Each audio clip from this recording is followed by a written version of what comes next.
जय हिंद। मैं हूं के सिंह और आप देखना शुरू कर चुके हैं आपके अपने यूट्यूब चैनल अंजना क्लासेस।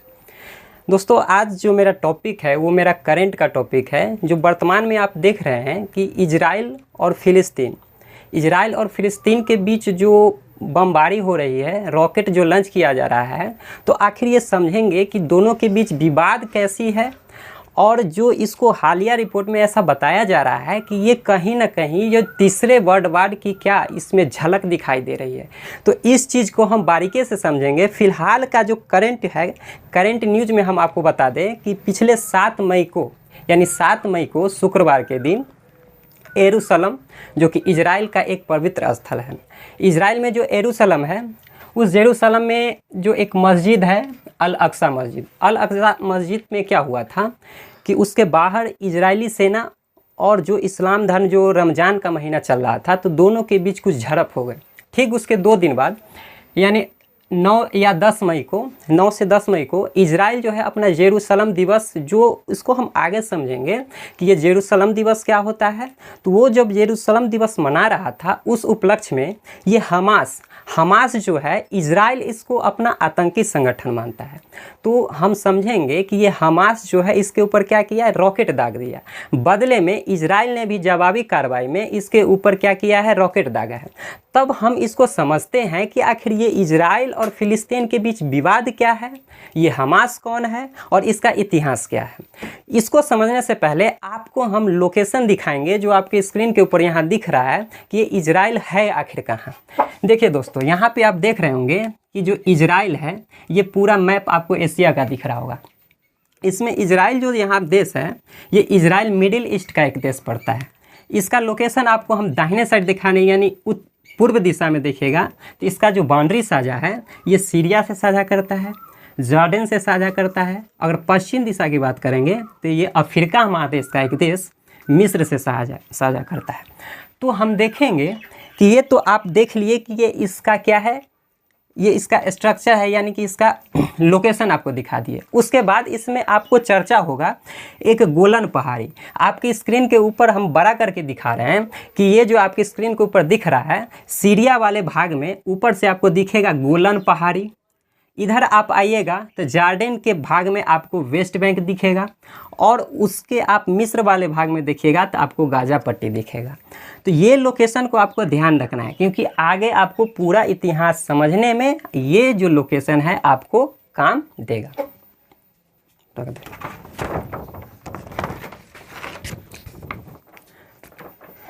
तो दोस्तों, हम देखते हैं कि ये इतिहास कहाँ से शुरू हुआ, ये इजराइल का विवाद कहाँ से शुरुआत करते हैं। हम बहुत पहले इतिहास में जाते हैं तो आपको जानना होगा कि जो वर्तमान का जो इजराइल है, यानी पहले इजराइल नहीं, ये फ़िलिस्तीन, जो इजराइल जो है उसको ही हम बोलेंगे कि ज्यूज़ का कंट्री है, और जो फ़िलिस्तीन है उसको हम पैलेस्टाइन बोलते हैं। अब देखिए क्या होता है, हिस्ट्री में हम जाएंगे तो ये पहले ऑटोमन साम्राज्य का भाग था। किसका था? ऑटोमन साम्राज्य का। बात हम 19वीं शताब्दी की करते हैं। 19वीं शताब्दी में क्या हुआ कि पूरे यूरोप कंट्री में यहूदियों पर बहुत अत्याचार हो रहा था। क्या हो रहा था? अत्याचार हो रहा था। ये यहूदी कौन होते हैं, क्या थे, क्या कारण था कि इनके ऊपर अत्याचार हो रहा है? दोस्तों, आप जान के ताजुब होगा कि सब कहते हैं कि मानवता के ऊपर इतना अत्याचार हुआ है। आपको जानना होगा कि पूरे इस विश्व में सबसे ज़्यादा अगर अत्याचार हुआ है तो पूरे यहूदियों पर हुआ है। ये यहूदी धर्म वाले लोग जो होते हैं वो बहुत ही मेहनती होते हैं। पहला क्या है पॉइंट, ये बहुत मेहनती होते हैं, शिक्षित होते हैं और बहुत ही धनी होते हैं। अल्बर्ट आइंस्टीन जो फिजिक्स के, जो आधुनिक फिजिक्स का उनको पिता कहा जाता है, वो भी यहूदी धर्म से ही बिलोंग करते थे।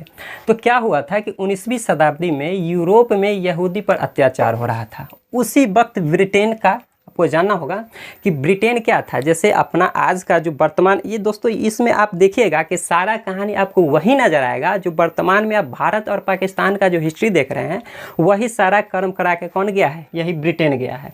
ब्रिटेन जो है, जब प्रथम विश्व युद्ध चल रहा था, क्या चल रहा था? प्रथम विश्व युद्ध। और प्रथम विश्व युद्ध जो है 1914 से लेकर 1918 तक चला था।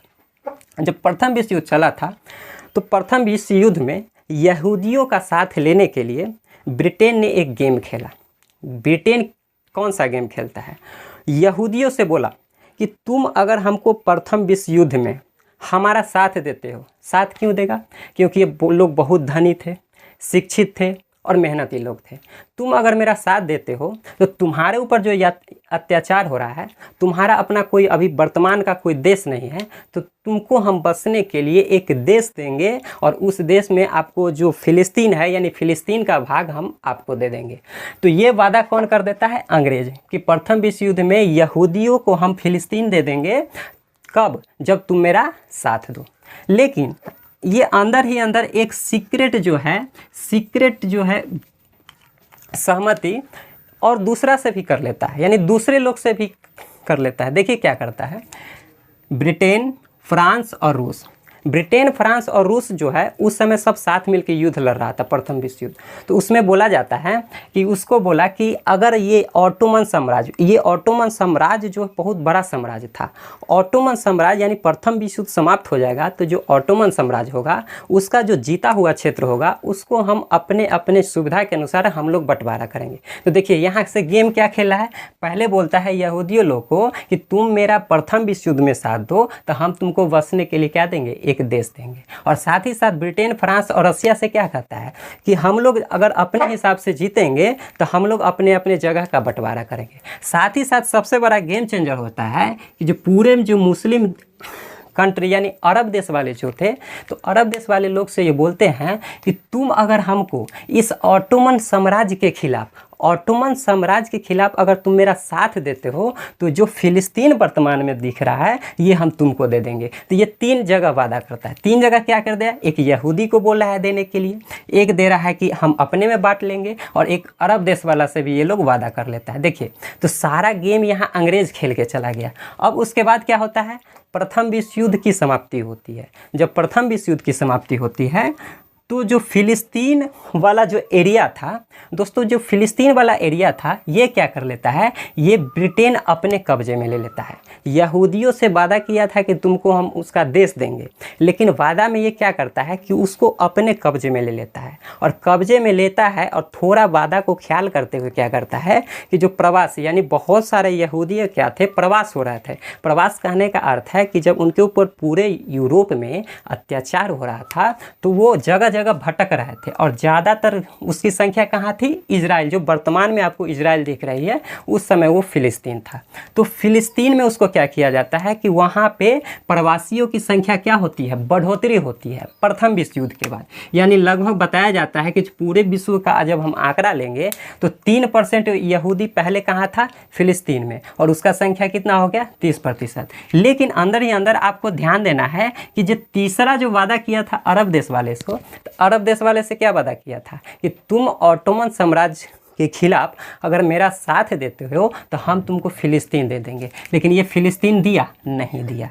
तब क्या होता है कि 1936 ईस्वी में अरब जो है ये ब्रिटेन यानी अंग्रेज़ों के खिलाफ हो जाता है और बगावत कर देता है। बगावत क्यों करता है? क्योंकि अंग्रेज़ जो वादा किया था अरब कंट्री वाले से वो वादा को वो पूरा नहीं करता है। अब आगे क्या होता है? धीरे धीरे समय आ जाता है द्वितीय विश्व युद्ध का। दोस्तों क्या हुआ था? द्वितीय विश्व की शुरुआत कब हुआ था? 1939 से 1945 तक चला था। तो द्वितीय विश्व युद्ध में आप इस नाम से आप लोग परिचित होंगे, जो आपके स्क्रीन के ऊपर दिख रहा होगा, ये हिटलर है दोस्तों। ये हिटलर जो है उसके बाद जो है यहूदियों पर वो अत्याचार बहुत ज़्यादा जुर्म करना शुरू कर दिया था दोस्तों। उसके व्यवहार में यानी उसके ऊपर अत्याचार करने का कारण बहुत सारा बताया जाता है। एक हम सेपरेट वीडियो लेके आएंगे, लेक्चर पूरे हिटलर की जीवनी के बारे में। फिलहाल हिटलर का यहाँ चर्चा आ रहा है तो समझ लीजिए कि द्वितीय विश्व युद्ध जब शुरुआत हुआ था तो उसमें हिटलर क्या किया कि यहूदियों पर अत्याचार किया। बताया जाता है कि यहूदियों पर अत्याचार करने का उसका 3 कारण था। पहला कारण है कि वो बोला कि यही यहूदी है जो हमारे दुश्मन देश का साथ दिया था, और दुश्मन देश का साथ दिया जिसके कारण प्रथम विश्व युद्ध में हमारी क्या हो गई थी? हार हो गई थी। दूसरा कारण बोला था कि जो कम्युनिस्ट विचारधारे वाले लोग होते हैं, कम्युनिस्ट क्या होता है कि रसिया वाले जो पार्टी थे वो कम्युनिस्ट विचार वाले थे, तो उनका कहना था कि जो कम्युनिस्ट विचारधारे वाले हैं वो इसी यहूदियों के कारण ही है। और तीसरा ये कारण अभी तक इसका स्पष्ट नहीं होता है। बोला गया है कि इसकी जो गर्लफ्रेंड थी वो यहूदी सी थी, जिसके कारण इसके नफरत करने लगती है, जिसके कारण ये यहूदियों पर क्या करने लगा था, अत्याचार करने लगा था।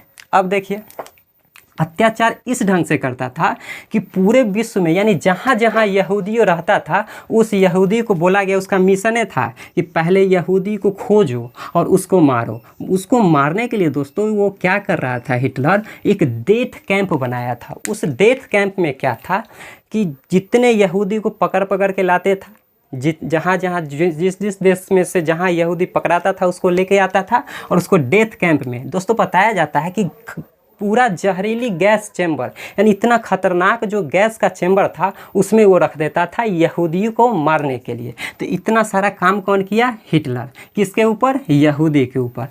तब उसके बाद फिर से वहाँ पे ब्रिटेन आता है, बोलता है कि तुम हिटलर के खिलाफ फिर मेरा साथ दो, तुमको हम क्या करेंगे कि एक देश देंगे तुमको, एक कहीं पे तुमको रहने का जगह नहीं है। और वो जगह कौन था, वो फिलिस्तीन के बारे में बोलता है कि तुमको हम एक देश के रूप में अब तुमको घोषित करेंगे। यही होता है, द्वितीय विश्व युद्ध का समाप्ति भी हो जाता है। उसके बाद ये समय आ जाता है 1947 का। दोस्तों 1947 का जो समय है, 1947 में क्या हुआ कि एक विभाजन प्लान आता है। विभाजन प्लान के तहत जो फिलिस्तीन वाला जो इलाका है, जो आपके स्क्रीन के ऊपर दिख रहा होगा कि जो 1947 से लेके और वर्तमान की स्थिति में आपको दिख रहा है, तो ये जो फिलिस्तीन वाला एरिया है तो उसमें विभाजन प्लान के तहत 3 देश यानी फिलिस्तीन वाला क्षेत्र से 3 क्षेत्र को अलग किया जाता है। यानी एक जो यहूदी धर्म से लोग बिलोंग करते हैं उसको 50% हिस्सा दिया गया और उस देश का नाम होता है इजराइल। दूसरा जो भाग था उसका नाम था फिलिस्तीन, यानी जो इस्लाम धर्म के लोग थे, मुस्लिम समुदाय के लोग थे, उनके लिए एक देश दिया गया फिलिस्तीन। और बाकी का जो तीसरा एरिया आपको स्क्रीन के ऊपर दिख रहा है उसको बोला गया यरूशलेम। यरूशलेम जो दोस्तों इसको नहीं इजराइल को दिया गया नहीं फिलिस्तीन को। कारण क्या था कि ये एक पवित्र स्थल था और ये जो पवित्र स्थल है पूरे 3 धर्म वालों के लिए ये पवित्र स्थल है। अब हम समझेंगे कि यरूशलेम को इंटरनेशनल सिटी का दर्जा क्यों दिया गया। कारण क्या था कि यरूशलेम जो है वो 3 धर्म का प्रमुख स्थल था। एक इस्लाम धर्म जो फिलिस्तीन वाले थे, दूसरा ईसाई धर्म वाले लोग थे और तीसरा यहूदी थे। देखिए कारण क्या है, बोला जाता है कि जो फिलिस्तीन में इस्लाम धर्म का तीसरा पवित्र स्थल जिस पे अभी ये वर्तमान में घटना हुई है जिसका नाम है अल अक्सा मस्जिद। अल अक्सा मस्जिद और जो ईसाई धर्म के लोग हैं, ईसाई धर्म वाले को मानना है कि जो ईसा मसीह को जो सूली पे चढ़ाया गया था तो वो जो सूली पे चढ़ाने का काम हुआ था वो यरूशलेम में हुआ था। यानी ईसाई धर्म वालों के लिए ये पवित्र स्थल है। इस्लाम धर्म वाले का पवित्र स्थल है कि जो उनके जो पैगंबर साहब थे वो जो जन्नत की यात्रा जो किए थे वो यही इसी जगह से किए थे, तो इनके लिए ये पवित्र स्थल है। और यहूदी लोग का मानना है कि उसका आखिरी मंजिल जो है, जो वेस्टर्न वॉल जिसको वेलिंग वॉल के भी नाम से जानते हैं, तो वो भी यरूशलेम है। तो कहने का अर्थ है टोटल तरह से कि जो यरूशलेम है वो 3 धर्म का प्रमुख पवित्र स्थल है, जिसके कारण इसमें क्या होते रहता है, इसको बताया गया कि ये न इजराइल का होगा न फिलिस्तीन का होगा, ये इंटरनेशनल सिटी होगा। तो दोस्तों हम लोग समझ गए थे कि जब यहाँ पे फिलिस्तीन का बंटवारा हुआ तो एक चला गया इजराइल, एक फिलिस्तीन और एक पार्ट को इंटरनेशनल सिटी के रूप में देखा गया। यानी इंटरनेशनल सिटी यानी यरूशलेम, यानी कि वो 3 प्रमुख धर्म का पवित्र स्थल था जिसके कारण उसको किसी को नहीं दिया गया। इस बात से आपको ये मोटे तौर पे एक रफली आपको दिख रहा होगा ये मैप, ये इजराइल देश है दोस्तों। इसके बगल में जो जॉर्डन, इसलिए कि जब इजराइल का जो स्थापना हुआ, इजराइल यानी यहूदियों को बसने के लिए एक देश दिया गया, क्योंकि यहूदी क्या था कि अपने अस्तित्व को बचाने के लिए आगे लड़ाई करेगा।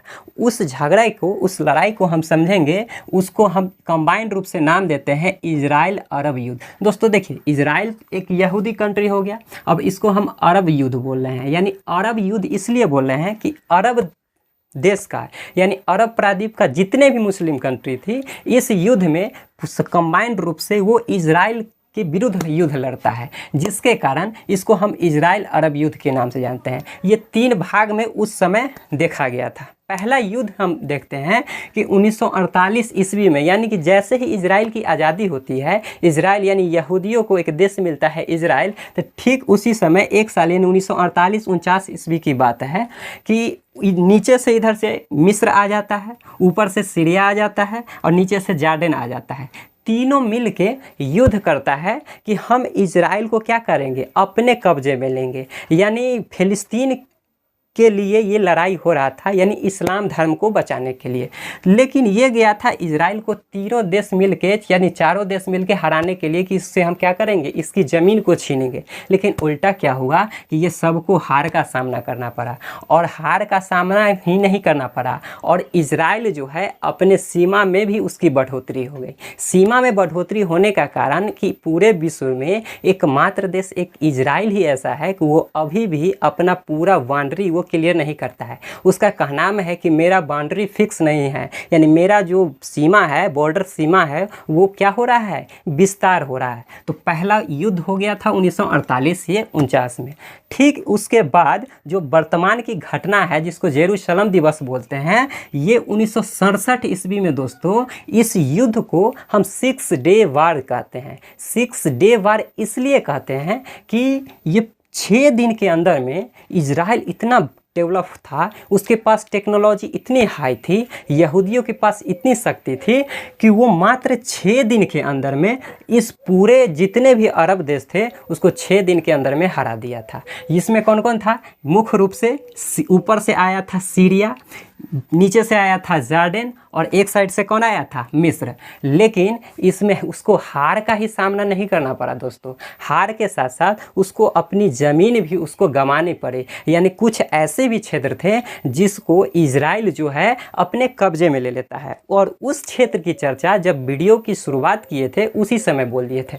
देखिए, सीरिया के ऊपर वाले भाग में जो ये रेड कलर का आपको दिख रहा है, इसको बोलते हैं गोलन हाइट। क्या बोलते हैं, गोलन हाइट। ये पहले सीरिया वाले क्षेत्र में था, इसको इजराइल अपने कब्जे में ले लेता है। उसके बाद जो है इसको बोलते हैं वेस्ट बैंक बोलते हैं। क्या बोलते हैं, वेस्ट बैंक। ये जॉर्डन वाला भाग था, और इसका नाम वेस्ट बैंक इसलिए बोलते हैं कि ये जॉर्डन नदी के, यानी जॉर्डन एक देश भी है और जॉर्डन देश में एक नदी भी बहती है जिसका नाम है जॉर्डन, यानी जॉर्डन देश के पश्चिम में होने के कारण इसको हम वेस्ट बैंक बोलते हैं। और साथ ही साथ ये जो भाग आपको दिख रहा है, ये मिस्र वाले, यानी इसको बोलते हैं गाजा। इसको क्या बोलते हैं, गाजा पट्टी। ये गाजा पट्टी की आगे चर्चा करेंगे। फिलहाल हम समझेंगे कि ये जो मिस्र वाला भाग है, ये मिस्र का ये वाला जो भाग एशिया में पड़ता है उसको बोलते हैं सीनाई प्रांत। क्या बोलते हैं, सीनाई। यानी कहने का अर्थ है कि जो 6 डे वार्स हुआ था इजराइल और अरब देशों के बीच,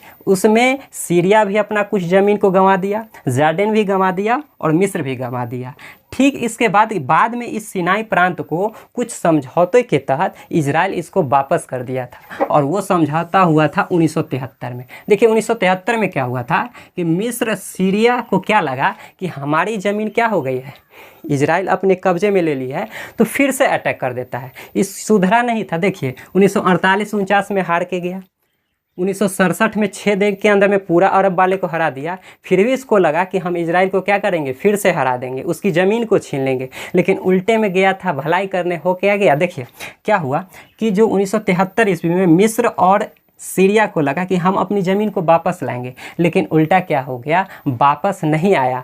इसमें थोड़ा समझौता के तहत इसको मैनेज किया गया। क्या किया गया कि जो सिनाई वाला भाग था, जो मिस्र का जो सिनाई वाला भाग था, ये मिस्र को वापस दे दिया गया। लेकिन बदले में इजराइल को क्या मिला, एक कंडीशन मिला। इजराइल को बोला गया कि हम समझौता, यानी ये सिनाई वाला प्रांत हम इसी शर्त पे देंगे कि तुमको ये मानना होगा कि इजराइल जो है एक देश है और उसकी राजधानी क्या है, जेरूशलम। तो क्वेश्चन बीपीएससी में भी ये आया हुआ है 66वीं पीटी में कि अरब देश का कौन ऐसा देश था जो प्रथम बार इजराइल के साथ समझौता किया था और उसको मान्यता देने वाला देश बना था। तो दोस्तों उसका आंसर हो गया था मिस्र। मिस्र ही एक ऐसा देश था जो ये 1973 ईस्वी में इजराइल को एक देश के रूप में क्या दिया था, मान्यता दिया था। लेकिन जो 6 दिन का जो युद्ध हुआ था 1967 ईस्वी में, और इसी युद्ध की याद में,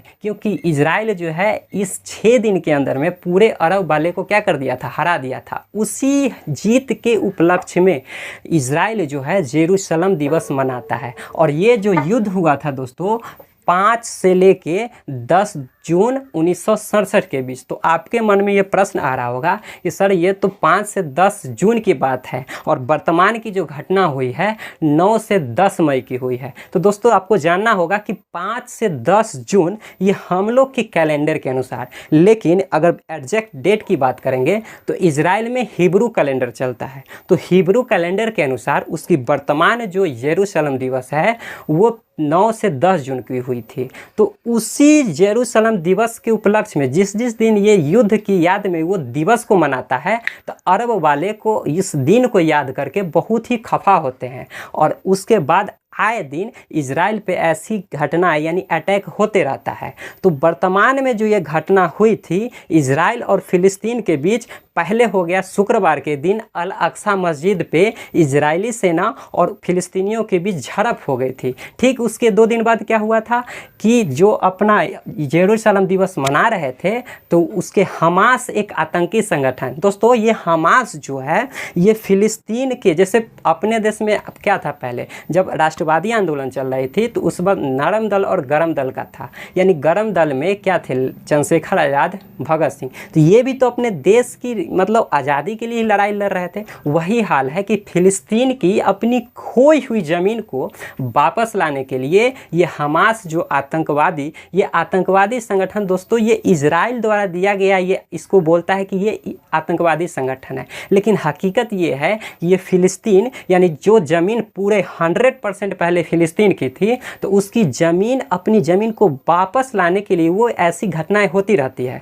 तो क्या हुआ था कि जब वो लोग अपना ये दिवस मना रहे थे तो हमास जो है दोस्तों, ये जो भाग दिख रहा है फिलिस्तीन, अब अभी वर्तमान में ये उसका 2 ही जगह नियंत्रण है। ये जो जगह आप दिख रहे हैं ये वेस्ट बैंक है, यहाँ पे फिलिस्तीन बचा हुआ है और यहाँ वाला भाग आपको गाजा पट्टी दिखेगा। इसी गाजा पट्टी में ये आतंकवादी संगठन जिसको हमास बोलते हैं यहीं रहता है। तो इस यरूशलेम पे वो क्या कर दिया था, 7 रॉकेट दागा था। तो बताया जाता है ऐसे मीडिया की रिपोर्ट में कि इजराइल वालों के 1 घायल हो गए थे। लेकिन दोस्तों इजराइल इतना डेवलप है कि उसके पास आयरन डोम सिस्टम है। आयरन डोम सिस्टम का अर्थ होता है कि अगर आप इजराइल के ऊपर अटैक कीजिएगा तो उसको अटैक करने से पहले उसको इन्फॉर्मेशन हो जाती है और उससे पहले ही वो आपके ऊपर क्या कर देता है, अटैक कर देता है, जिसके कारण कुछ ज़्यादा क्षति नहीं हुई थी। और वर्तमान में जो ये युद्ध जो है लगातार 2 से 3 दिन में ये लगातार चल रही है। वर्तमान में आगे क्या होता है